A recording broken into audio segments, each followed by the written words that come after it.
Guys ದಯವಿಟ್ಟು ಕೊನೆವರೆಗೂ video ನೋಡಿ, ಸ್ಕಿಪ್ ಮಾಡದೆ ನೋಡಿ. ಹೇ ಗೈಸ್, ಹೇಗಿದ್ದೀರಾ? ಇವತ್ತು ನಾನು ಮಾಡ್ತಾಯಿದ್ದೀನಿ ಬಿಸಿಬೇಳೆ ಬಾತ್. ಬನ್ನಿ ಹೇಗೆ ಮಾಡೋದು ಅಂತ ನೋಡೋಣ. ಸಕ್ಕ ಟೇಸ್ಟಿಯಾಗಿರುತ್ತೆ ಬೆಳಗ್ಗೆ ತಿಂಡಿಗೆ. ಮಾಡೋದು ಸ್ವಲ್ಪ ಲೇಟ್ ಆದರೂ ಪರವಾಗಿಲ್ಲ, ಚೆನ್ನಾಗಿರುತ್ತೆ ತಿನ್ನಲಿಕ್ಕೆ. ಬನ್ನಿ, ಮೊದಲಿಗೆ ಹಾಟ್ ವಾಟರ್ಗೆ ಸ್ವಲ್ಪ ಬಟಾಣಿ ಹಾಕ್ತಾಯಿದ್ದೀನಿ. ಬಟಾಣಿ ಮತ್ತು ನೀರು ಸಪ್ರೇಟ್ ತೆಗೆದಿಟ್ಕೋಬೇಕು ಬಟಾಣಿನ. ನೆಕ್ಸ್ಟು ಬೇಯಿಸ್ಕೊಳ್ಳೋಕ್ಕೆ ಕುಕ್ಕರ್ಗೆ ಒಂದು ಅರ್ಧ ಬೌಲಷ್ಟು ತೊಗರಿಬೇಳೆ, ಒಂದು 1/4 ಕಪ್ಪಷ್ಟು ಶೇಂಗಾ ಬೀಜ, ಹಾಗೆ ಬೀನ್ಸು ಸಣ್ಣಗೆ ಹೆಚ್ಚಿಟ್ಟಿರೋದು, ನೆಕ್ಸ್ಟು ಆಲೂಗಡ್ಡೆ, ಹಾಗೆ ಒಂದು ಕ್ಯಾರೆಟ್ ಹಾಕ್ಕೊಂಡಿದ್ದೀನಿ. ನೆಕ್ಸ್ಟು ಬಟಾಣಿ ಬಿಸಿನೀರಲ್ಲಿ ಕಾಯಿಸ್ಬಿಟ್ಟು ಹಾಕಿದ್ವಲ್ಲ, ನೆನೆ ಹಾಕಿಬಿಟ್ಟು ಹಾಕಿಡ್ರಿ. ಒಂದು 3 ಅವರ್ ಮುಂಚೆನೇ ನಾವು ಬಿಸಿಬೇಳೆ ಬಾತ್ ಮಾಡೋಕ್ಕೂ ಮುಂಚೆ ನೆನೆ ಹಾಕಿಬಿಟ್ಟು ಮಾಡಿದರೆ ಇನ್ನೂ ಚೆನ್ನಾಗಿರುತ್ತೆ.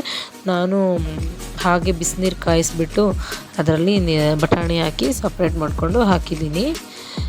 ನೆಕ್ಸ್ಟು ಈರುಳ್ಳಿ, ಟೊಮೆಟೊ, ಹಾಗೆ 1-2ರಿಂದ 3 ಬೆಳ್ಳುಳ್ಳಿ ತೊಗೊಂಡಿದ್ದೀನಿ. ಅದನ್ನು ನಾವು ಇದರಲ್ಲೇ ಬೇಯಿಸ್ಕೊಳ್ಳೋಕ್ಕೆ ಹಾಕೊಳ್ಳೋಣ. ನೆಕ್ಸ್ಟು ಅಕ್ಕಿ ತೊಳೆದು ನೆನೆ ಬಿಟ್ಟಿದ್ದೆ ಗೈಸ್. ಆ ನೆನೆ ಬಿಟ್ಟಿರೋ ಅಕ್ಕಿನ ಇದರಲ್ಲೇ ಹಾಕೊಳ್ಳೋಣ. ತೊಳೆದ್ಬಿಟ್ಟು ನೆನೆ ಹಾಕಿದ್ದು ರೇಷನ್ ಅಕ್ಕಿನೇ ಬಳಸಿದ್ದೀನಿ ಇದಕ್ಕೆ ನಾನು. ಈಗ ಇದಕ್ಕೆ ಸ್ವಲ್ಪ ರುಚಿಗೆ ಉಪ್ಪು ಹಾಕ್ತಾಯಿದ್ದೀನಿ.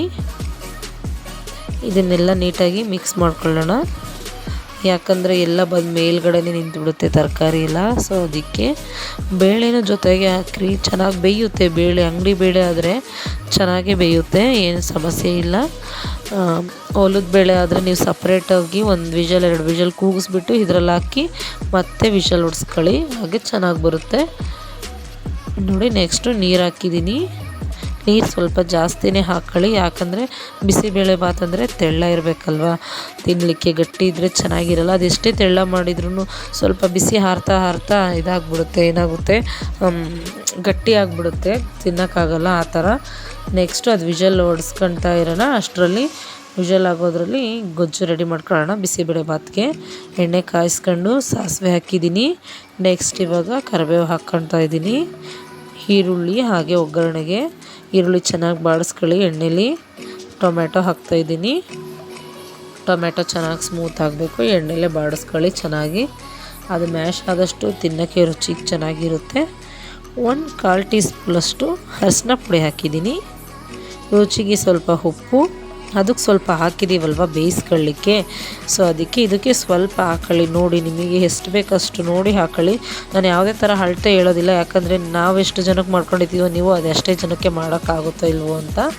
1 ಟೀ ಸ್ಪೂನು ಮತ್ತು 1/4 ಟೀ ಸ್ಪೂನಷ್ಟು ಖಾರದ ಪುಡಿ, ಹಾಗೆ 4 ಟೇಬಲ್ ಸ್ಪೂನಷ್ಟು ಬಿಸಿಬೇಳೆ ಬಾತ್ ಪೌಡ್ರ್ ಹಾಕ್ಕೊಂಡಿದ್ದೀನಿ. ಇದಿಷ್ಟನ್ನು ಚೆನ್ನಾಗಿ ಮಿಕ್ಸ್ ಮಾಡ್ಕೊಳ್ಳೋಣ. ಇದು ಸ್ವಲ್ಪ ಬೇಯಿದ ತಕ್ಷಣವೇ 1 ಕಪ್ ಆಗೋಷ್ಟು ಹುಣಸೆ ರಸ, 2 ನಿಂಬೆಹಣ್ಣಿನ ಗಾತ್ರದಷ್ಟು ಹುಣಸೆ ಹಣ್ಣಿನ ರಸ ಹಾಕಿದ್ದೀನಿ. ನಾನು ಇದನ್ನು ಏನಿಲ್ಲ ಅಂದರೂ ಒಂದು 10-12 ಜನಕ್ಕೆ ಆಗೋಷ್ಟು ಮಾಡಿದ್ದೀನಿ ಗೈಸ್ ಬಿಸಿಬೇಳೆ ಬಾತು. ಅದಕ್ಕೆ ಇಷ್ಟೊಂದು ಗೊಜ್ಜು ಮಾಡ್ಕೊಂಡಿದ್ದೀನಿ. ನೆಕ್ಸ್ಟು ಸ್ವಲ್ಪ ಕೊತ್ತಂಬರಿ ಸೊಪ್ಪು. ಇದು ಚೆನ್ನಾಗಿ ಕುದೀತಾ ಇರಲಿ, ಒಗ್ಗರಣೆ ಎಲ್ಲ ಚೆನ್ನಾಗಿ ಬೇಯಬೇಕು ನೋಡಿ. ಇವಾಗ ವಿಷಲ್ ಆಗಿದೆ, 1-2 ವಿಷಲ್ ಕೂಗಿಸ್ಕೊಂಡಿದ್ದೀನಿ. ನೋಡೋಣ ಬನ್ನಿ ಹೇಗಾಗಿದೆ ಅಂತ. ನೋಡಿ, ಹೊಗೆ ಬರ್ತಾ ಇದೆ, ಅದು ಬಿಸಿಗೆ ಆಗಿದೆ ಎಲ್ಲ ಮೆತ್ತಗೆ.